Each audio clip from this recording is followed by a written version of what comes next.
like we are creatures of habit. We've coached the way we've coached, and I've been able to adapt and learn more from not knowing anything, coaching football.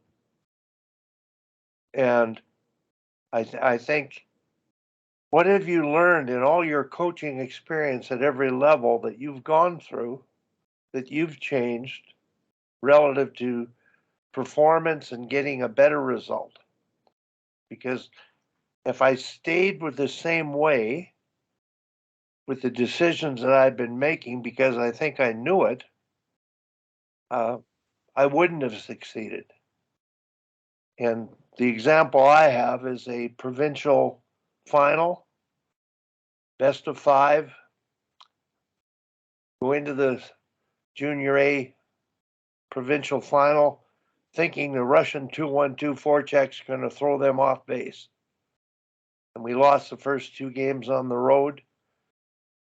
But during the second period of the second game that we were losing, a player came up to me and said, "Cozy, can we go back to our old forecheck?" And the player felt confident enough to approach me. And I said to him, "I don't know why I didn't think of that." We went back. It wasn't about what I was thinking and my coaching and my sense of direction. It's what the player said, which was true. Obviously, we weren't performing well enough to win. And it ended up being, to me, a critical point because we ended up winning the next three games and then the fourth game, but coming back to their barn. But that's anything like that, stories that you can talk about relative to your experience. Because, and then I'm going to ask the group, or I'll refer to Peter on his topic, but also ask the group here, what are some deja vu moments for them as coaches where they've learned, had to change their approach, and had success from it? So, Dan, can you speak to that first? Yeah, well, when you were saying that story, on the one hand, I was thinking like the forecheck is really like there's so much more nuance to the game, but that was really the lead in for the players to say, let us do what we think we can do really well, and then that affects so much, like it has this kind of cascading effect that affects other parts of their game. The story that comes to mind when you were telling that, Wally, for me is when I coached the under 18 women at the World Championships. So it was the first time that Canada had won at the Worlds, and I was part of a really great staff. We had some amazing athletes that went on to play in the Olympics. So I was privileged that way to have a great group to work with. And also we had a longer than normal prep period for that group. Normally you'd have them a couple weeks in the summer, and then we basically had a full year to evaluate, to work on stuff at short-term competitions. And we knew that it was going to be tough. It was in Chicago against the US that had won, I think, 2 or 3 straight of the first 2 or 3 women's worlds at the U18 level. They had some great players. Kendall Coyle Schofield was their big star player. So the whole plan was built around adversity. And we had a great mental skills coach, Kim Thompson. And I tell the story often, but she would do these relay races, and it would be 2 teams, and it was a relay, and you had to run 10 meters or whatever. And then she had like these Disney puzzles, the big, like just 30 pieces, like big chunky pieces that are for, young kids. But she would take 2 pieces from each set and switch them. So, it would be like a Mickey Mouse one and a Frozen one, and take 2 pieces and switch them. And the players would be racing to get it done, and they could only put in 1 piece at a time. And then they'd get to the point where they're down to their last 2 pieces, and the one group got up there and they froze. They're like, these are the wrong pieces, they don't fit. And they ran back and like, I don't know what's going on. And then the next person ran and couldn't figure it out, and they ran back, and the other group ran, noticed, took a look, oh, these are the wrong pieces, looked over at the other table, saw that their pieces were there, and then took the piece from that table, put it in, ran back, told the next person, look at the other table for the piece, and they won.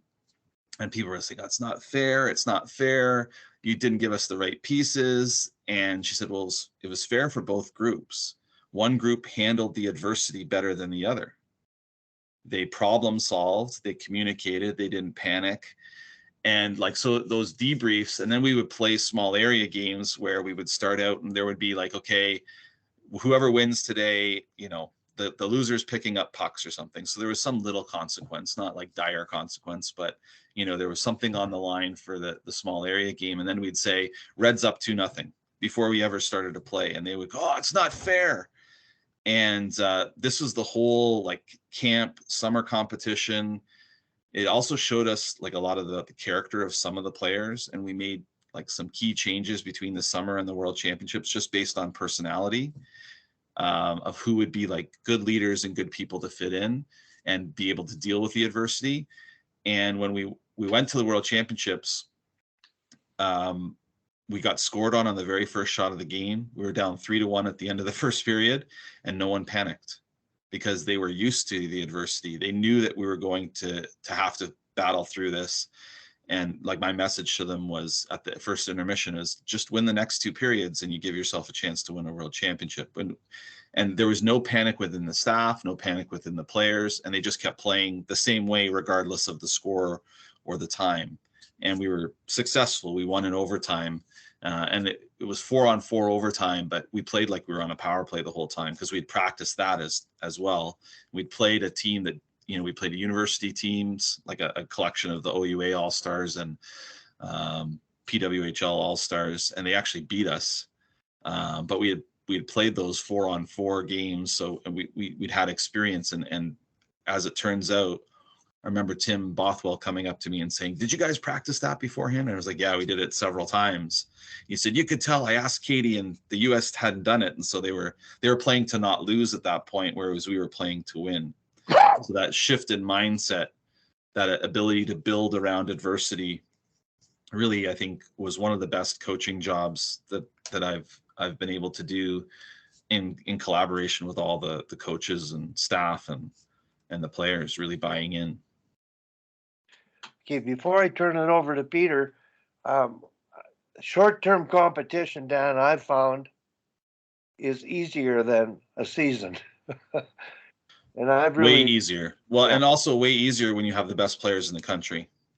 Let's be honest. It's an easier group to get them to be able to make changes quickly. I think in 2019-20, the year COVID canceled everything, my team at York, we went to the national championship. That's the best team that I've had in university that I've been the head coach. And they had many of the same attributes. They were able to learn from adversity and apply those lessons immediately. And that for me is like, I'm trying to capture that magic again of having a group that has great leadership, strong connection, fit, strong athletes, skilled, learn from adversity and can apply it, that mental resiliency. Like, cause I think that's, you know, when you have successful teams, for me, I always think when you watch the Olympics, you watch, the NHL, the Stanley Cup champion, you watch any championship, you never hear the championship winning team saying, "We won, but what a bunch of jerks, hate each other." They always say, "We have great culture, we're a family, we have great leadership, people did their role." And I think there's something to that. And I'm sure all of you have enough experience that when you've had really great teams, there's been that secret sauce there of the cohesion of the group is as important as the skill of the group. They're not two separate entities. At least that's what I think. Yeah. Before Peter comes on, I'm trying to get a friend on that's won 4 national midget championships. Because he really, of all the people I've ever run into coaching at any level, he's won championships with less talent. And his philosophy of coaching, consistency of delivering it and building a team is phenomenal. So hopefully I can get him to join later. But Peter, go ahead. Yeah, really, I think this kind of encompasses a little bit why what you were talking about, and certainly what Dan was just mentioning now. I really feel like talent without positive culture always underachieves, and strong culture, however, can overcome that talent. My most recent, I think, example of that, and to me, it's a good story because we did well with it. But um, we we were a very average team. This is at the college level, and with about, I think, maybe 8 games left in the season, we had a player on our team that, and I think most teams have this player. Everybody loved this guy. Hard work and talent, in hard working, not a lot of talent. Um, Puck on his stick, you swear it grew legs and ran away from him, like one of those kinds of guys, but was willing to do whatever he needed to do. And again, Wally, to your point about listening to your players, right? As a coach, you always try to put the most effective players out on the ice.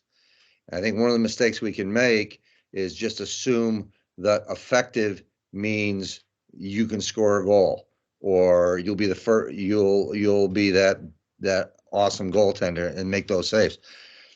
And in this story, my captains came to me and they said, "We really want you to get this guy in the lineup." He said, he works hard. The boys love him. They're going to play for this guy. So, and they said, and they understood it. They're smart. They said, "And coach, we're not saying you never have to put him in the game, but get this kid on the bench." So we did that, and we went on this 7-game run. The end of the season, we knocked off the team that in the preseason polls was picked to finish first. Then in overtime, we beat the team that did finish first and went to the finals. Fell a goal short in the finals, but this is in an established league, and this was only our second year in that league. And I firmly believe we had that success by and large because, Wally, to your point, we listened to the players, because as a group, our culture was we wanted to win. That's what we were there to do. And these guys, not only did they want to win, but they knew what that right. They knew what the Colonel's secret recipe was in his Kentucky Fried Chicken, right? They knew what that was, and putting that kid in, I think was a difference maker for us. So that was just a great story. It actually was my last year of coaching, so it was kind of a bittersweet way to go out, but also really a fun way to go out to see these guys come together. But the only reason they came together was because of culture. And to Dan's point, it wasn't because of talent, because everybody we played was more talented than we were, but we had that little special something. So that's all I've got. Nice. Dan, before I'm going to defer to Hal and bring up a story I think that Hal might connect with, is when you said the topic. Now, I don't know if Perry's title was Keys to Winning or Keys to Success. Do you remember? Yeah, I think it's Keys to Success. Okay, because the first thing when we talk to coaches, a coaching clinic, is defining winning as being the best you can be, and being able to realize that process, regardless of what you decide and when you apply it and how you're going to do it, there is so much that goes into it that the X's and O's are a factor. And the more you can use to your advantage, the better. But there's a phrase, and you might not have heard it, Dan, but a friend of mine, Ray Paras, who's written a couple of books, and he's brought me in to work at the University of Ottawa with the men's team and the women's team. And the art of leadership, he said, is about the right stuff, the right amount, the right time, whatever you choose to do to get the result you want. And there's times you do nothing. And Tim Bothwell added to that the right way. And so it's funny on the talk show this morning, the Calgary Flames are struggling, and it's all coming down to Sutter's coaching style. And they're talking about something he did the first game that Jacob Pelche said after his first game. They asked him what he thought about Pelche, and he said, well, he was tremendously mediocre. So, you got to be able to take that if you're Pelche or his folks or the other teammates. And you have to know that it's not about, he knows what he's saying. It may not be the best thing to say and the best way to say it, but you really have to adapt to at that level to every coach. And they turn them over there, Dan, unlike in your league. It's a job for life. And you aren't going to be under the microscope of the score clock and having success, or you lose your job. But hell, you experienced this year, and you related the difficulties that go on, like in minor hockey, Dan. College hockey to me is it's just the ideal world. You've got student athletes. You're going to have them for 4 years. You're going to impact them as human beings and teach them how to be a great team member and be the best they can be at whatever they choose to do. And academics matter more than the result of the team. In fact, it's going to probably teach them to be a better student and a better person when they're done the school. But hell, you ended up had a pretty successful season. And I would say for you, it was a winning season, even though you didn't get the championship. And I always want, I edit this and Dan, this is the first time we've had a high level coach on at this level talking about X's and O's. So much of our audience is a minor hockey audience, coaching AAA, AA, Junior A, or Tom, U13 girls. And the idea of developing them, the process of development and defining what that is in terms of what is successful is important. So Hal, can you talk about your situation and over the years, your experience in Minnesota hockey with the idea of a key to success and how you managed to change things and how things came around over the way you did things and when you chose to do them. Go ahead. Wow, that's a lot to unpack there.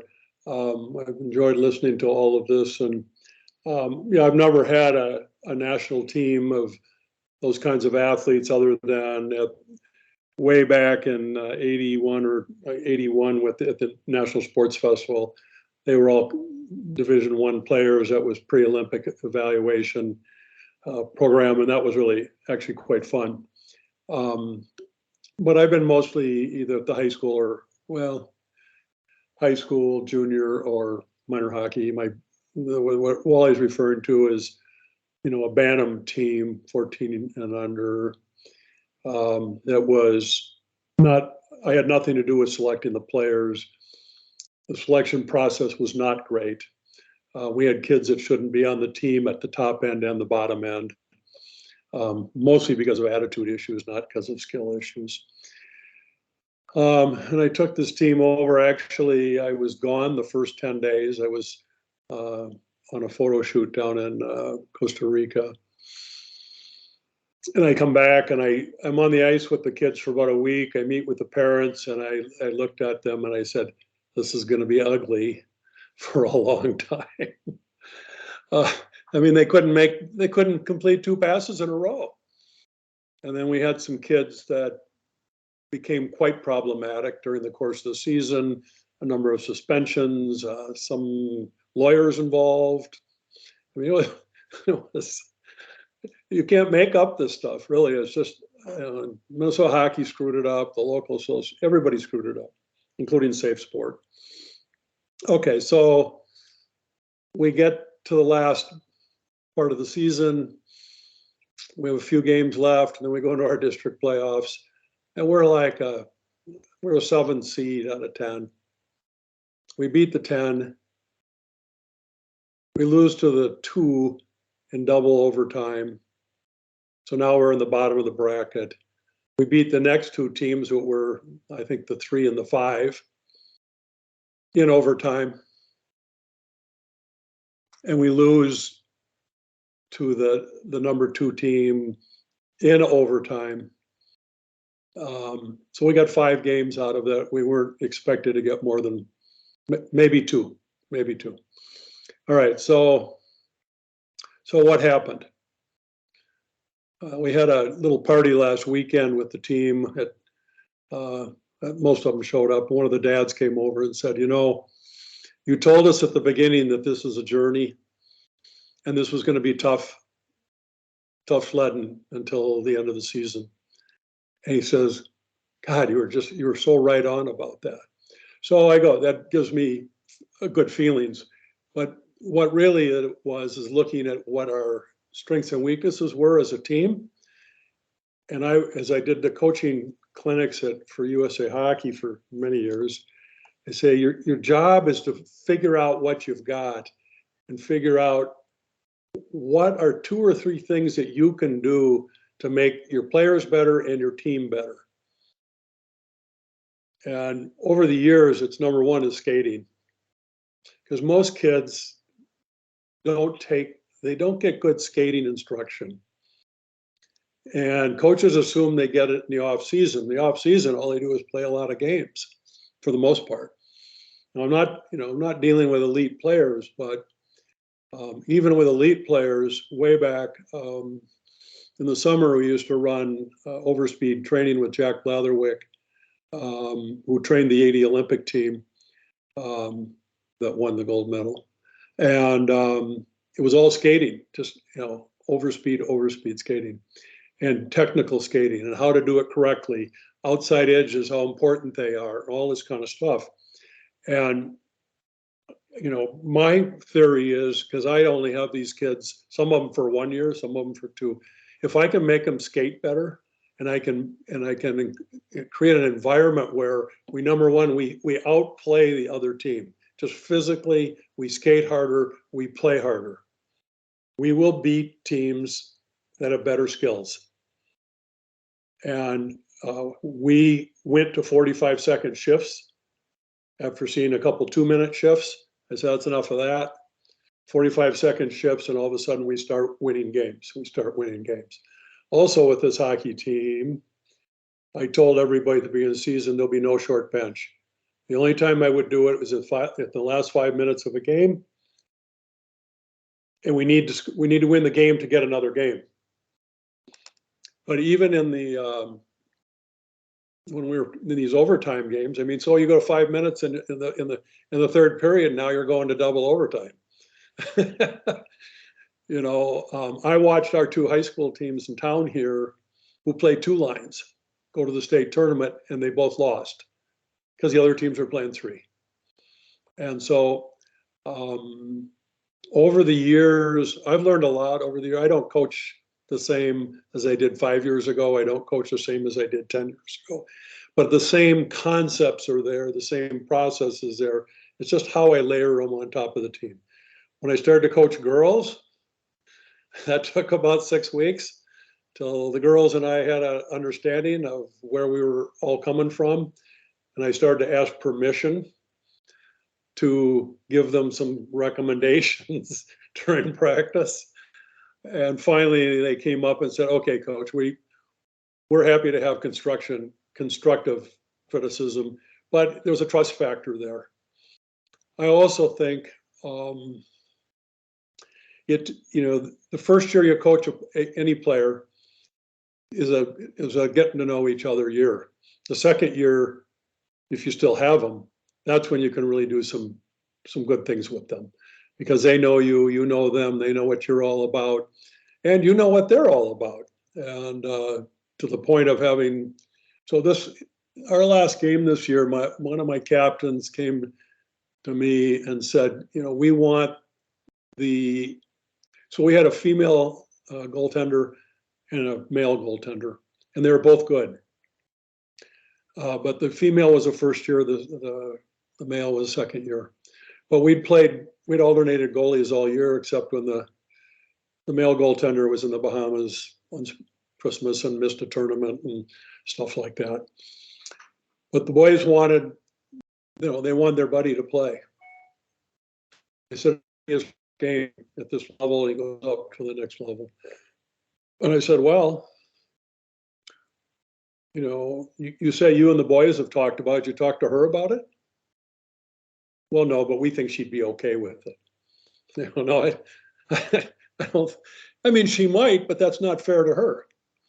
I said, I promise those guys, those goalies are going to play every other game. And that's, and I told the team, I told the parents, I said, that's what we're doing. Well, coach, we tend to not play very well at the beginning of the games. And if we get down by a couple, we got a problem. But the other guy, he holds us in. I said, well, that's on you guys. That's not on your goalie. You make sure you don't get down and get out there and play at the beginning of the game. And I said, just trust me, this is the right thing to do. So the game went pretty well. We did end up losing it in overtime. But between the second and third period, I was out of the locker room and the captain came out and he looked at me and goes, you're absolutely right, coach. You made the right decision. Because she was awesome. So, some of these decisions are hard sometimes. And I'm coaching 14-year-old boys right now. And I said it was my last season, but I've been saying that for 15 years. So we'll see. Well, I would have to talk to my left knee and see if he wants to go a little more. But I don't know. It's such an interesting process, and every year it's a different set of problems. Now to go back to data, collecting data and stuff. I worked with Jim Johnson. He's now the development coach. Do you know Jim? He's with Anaheim now.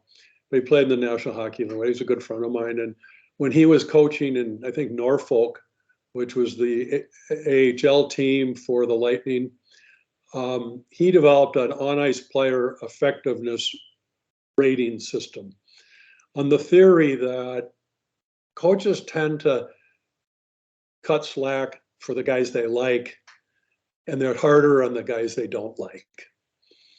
But without the data, you can get away with that. But if you have the data, the other thing about it was not everybody's going to score goals. Not everybody's going to block a lot of shots, but everybody can do something to contribute to the value of the team. And he had a point system for it. If forwards block shots on the PK, they got 2 points. But if D blocked it, they got 1 because they're supposed to block them, and stuff like that. So it's interesting when you post that up in the locker room, the kids, and this was high school now. I modified it a little bit for high school, but the kids that know that they're just kind of skating up and down and they're not contributing much won't even go look at the sheet. But the competitive kids will go look at it and will modify their behaviors. So it's about providing information to everybody to modify their behaviors in the interest of helping the team win. And so that's a pretty interesting idea. Of course, the level data you're working at, you probably have people that can collect that data for you. Maybe. Or you got game film and you got to spend 3 hours going through it. And the key is having the same person collect it, because what's a hit, what's not a hit. And even in the National Hockey League, Jim was telling me when he was coaching up in Edmonton, the stats would come out of the box upstairs, and Jim would go through the video and go, they don't even know what they're looking at up there. Those stats are wrong. And so anyways, that's my story this morning. So I envy you for having the opportunity to coach at such a high level for so many years, because I did have a really, really great team one time, was undefeated until we got to the national tournament, which was a community-based Bantam team playing against AAA teams from all over the country. We weren't supposed to win. We didn't. But that was in 2002, and 4 of those kids are still playing pro hockey now. 1 in the National Hockey League, and the other kids in Europe, and 2 played in the National Football League. So it's fun to coach talent. It's a whole different game when you're coaching talent. By the way, Wally, I don't know if did Sammy Joe tell you that we had a cup of coffee when they were in town about 3 weeks ago, and so she's a pretty I don't know, Dan, you know Sammy? Yep. So the Toronto Six play out of the same rink as us. So I see her in the parking lot quite a bit to and from. So I know Sammy for a number of years. She's awesome. So we've been sharing leadership stuff back and forth and that kind of stuff. So, okay, somebody else should talk now. I'm tired. Well, Dan, I'd like, I think Hal sort of got on the emotional intelligence side of coaching.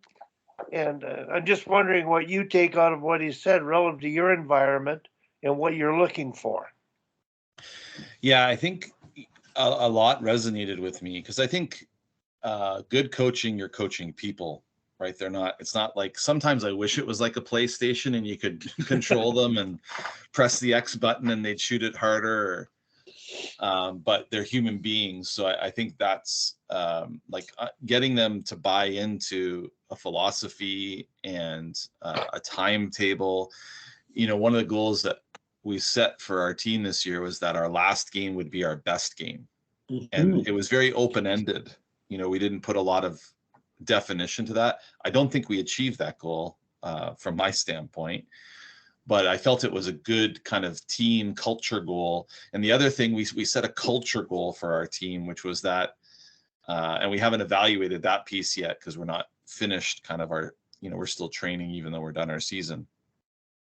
And the culture goal was that everybody would have some sort of meaningful relationship with every other teammate, that they would know each other better. And I felt that was important because we use this word, which is a Maori word called wanu. It means family, but it's more than just your immediate family or extended family. It's your community and ancestry. Like, it's this whole inclusive feeling. So, that's what we're trying to do over the course of our year. On the hockey side, one of the things that I see and trying to coach my players through is this idea of there's a difference between feeling pressured and being pressured. So in the game, when they feel pressure, they'll revert back to the kind of lowest common denominator habit or skill. And a lot of times it's give the puck away. Like, I don't want it anymore. Give it away. Don't take responsibility.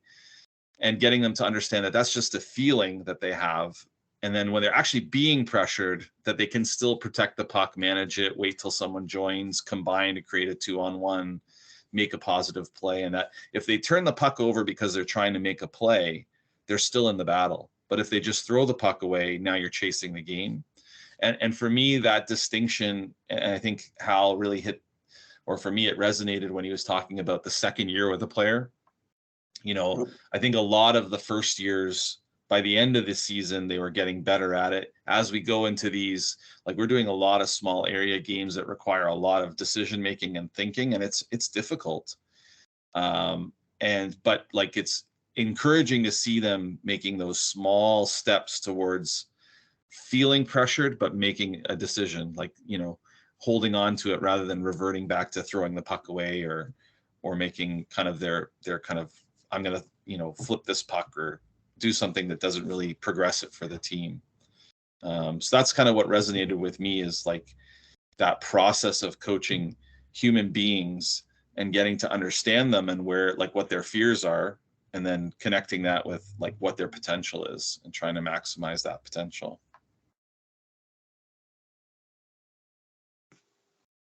I'll jump back in because Dan, before Hal, I get to you. Dan, Cease coached me at the U of C. Now, Cease, I don't think he's living, but his grandchildren are maybe coaching in the NHL now. I know they've played in them. But he had a phrase that related to that. And to me, this is something all athletes, we have that fear, apprehension. And he used the term positive apprehension. And I thought that's worth, whenever he came in the room and mentioned it, it just took the pressure off my shoulders. So you look at the challenges as being welcomed and something you can deal with, not cope with, deal with, take control of. You can still be at your best. And I believe that the line between winning and success and losing is so fine, we often beat ourselves. And I think that's, as long as you don't beat yourself, you've won. And I find in minor hockey, the way coaches shorten the bench and allow kids to get away with behaviors, they beat themselves. The opponent doesn't beat them. And it's something to, we're dealing with ethical coaching, I call it, I think, which is automatic with when you coach at college and coach students, athletes, you have to coach ethically. There's just no questions about it. But boy, in minor sports, I think what kids are going through is really challenging. Hal, go ahead. I just come back to what you were talking about, getting to know each other in your locker, in your team. When I coached a high school team that was really a B team in skill and an A in league, and we were well over 500 almost every year for 15 years, and surprised some people every year. But I used the term strength in the locker room, strength on the ice. If you don't have a strong locker room, you don't have good relationships between your players and the staff in the locker room. Now, the locker room, we expanded the locker room to meaning at school. When you're out, kids have a choice. On Saturday night, if you don't have a game, they got a choice to make. What are they going to do? Okay, some kids want to go party. Some kids are going to not do that. We've got rules against that in high school hockey in Minnesota. If you drink and get caught, you're suspended. All those kinds of things. But it's about trying to get the leadership in the room to help the other players remain strong as a group when they're alone, when they're away from. Now, it doesn't always work, but conceptually, it's a for me, that strength in the locker room. It's also taking care of each other at school, taking care of each other wherever it is that you are together. And so it's just a little different approach to what it's a different language. So you might try some of that if that resonates with you. Sometimes you got to approach things from 2 or 3 different ways until it all of a sudden, oh yeah, that kind of makes sense to me. So anyways, I just thought I'd share that. Yeah, Hal, before I turn it over to Peter, Dan, years ago when I was working with a national team, I was scouting, but I had an office, Hockey Canada, running into the coaching staff. And, every year when you have the national team, you sort of come up with a T-shirt and a motto of some kind. And that's sort of like, it's something that's just in your mind all the time. And I happened to be driving to a chiropractic appointment, and there was a pedestrian crosswalk with a sign, a big City of Calgary sign, pedestrian crosswalk, look after each other, look both ways. And I went back and talked to Melody after that, and I said, I just saw this. It's exactly that. And that was their I think it was the 2006 year, probably our best year ever. That was on their T-shirts. So those are the things that take you over the hump in terms of whether you win or lose. You're looking after each other all the way, and there's no drama. So, Peter, go ahead. No, Peter, you're next, and then Tom. Okay. Okay. Yeah, I actually, to kind of support what Hal was talking about there too, right? The importance of culture. I mean, culture really it's the behaviors that are deemed acceptable to the group, right? So them building that piece of, you know what, we're not going to go out drinking Thursday night. That's when you're in college. That's the night to go out. Apparently Thursday night. We got a game Saturday. We're not doing that. Whereas if you have something that's a little bit more loose and it's accepted, then you're going to create those bad habits. Like, it's not easy to create good culture, right? As a coach, it's hard, but it's even more difficult when you have to hope that you have a group of team leaders who get it, but also you can't rely on them.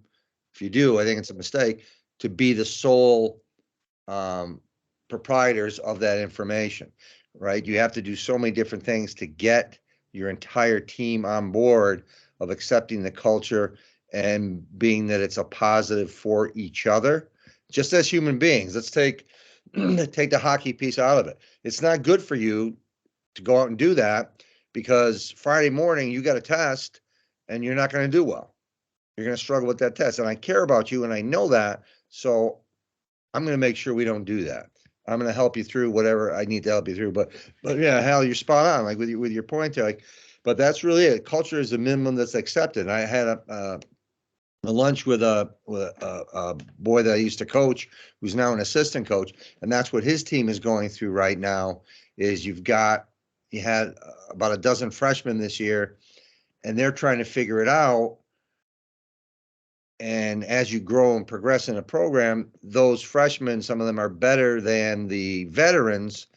So now you've got freshmen saying, well, why should I listen to you? Because I'm a better player than you. So getting them to understand that is, while obviously that's important, that's why you're all there, that becomes secondary to success, to the culture away from the rink, away from the room that you can create. That's all I got.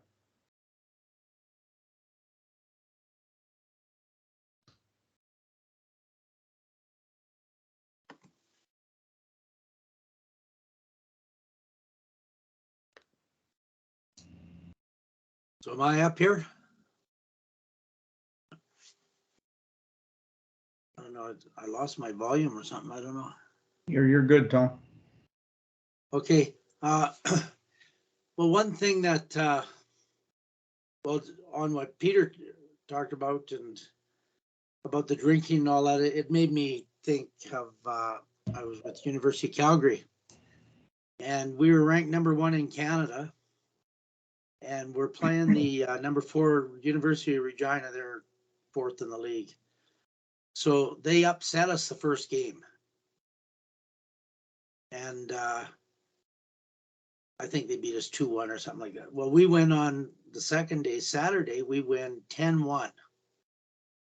And our guys had planned a big keg party after they won the series, right? You can have a party Saturday night. Well, the series is 1-1, and they still had the keg party.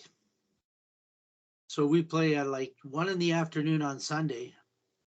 And we end up getting beat on a rim around that hit the crack in the boards where the Zamboni comes out, goes to the front, our goalie's behind the net, and we lose by a goal. And I know Terry Johnson is still mad at these guys for because you work all year, and they basically blew it. They shouldn't even be in the same ballpark as us. And that's, that's the kind of thing that not having that, your leader being kind of like a party guy, not considering the situation. Yeah, another thing I wanted to talk about is I've totally changed the way I before games.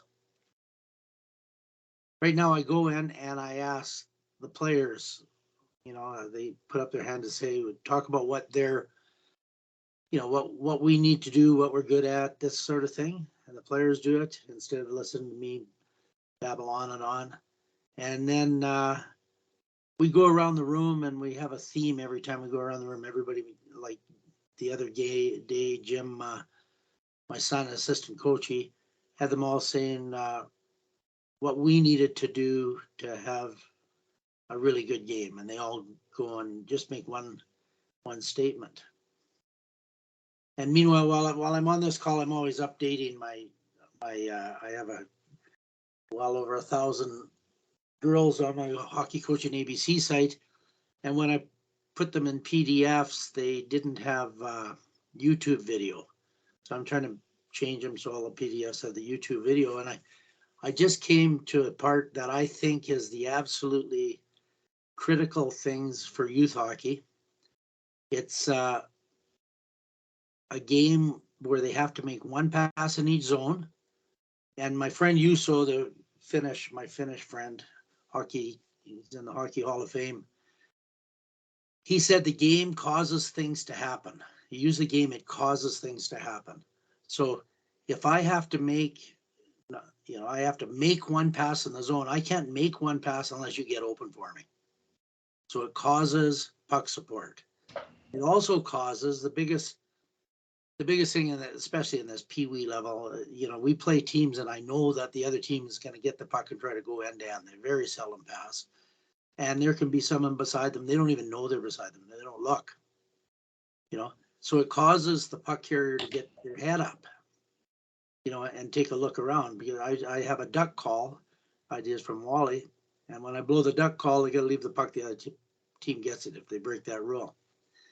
So I've just put that on, and what I'm working on right now is a 2-second game.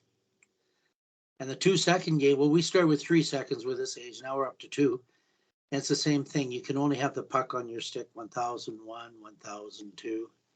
And that causes puck support.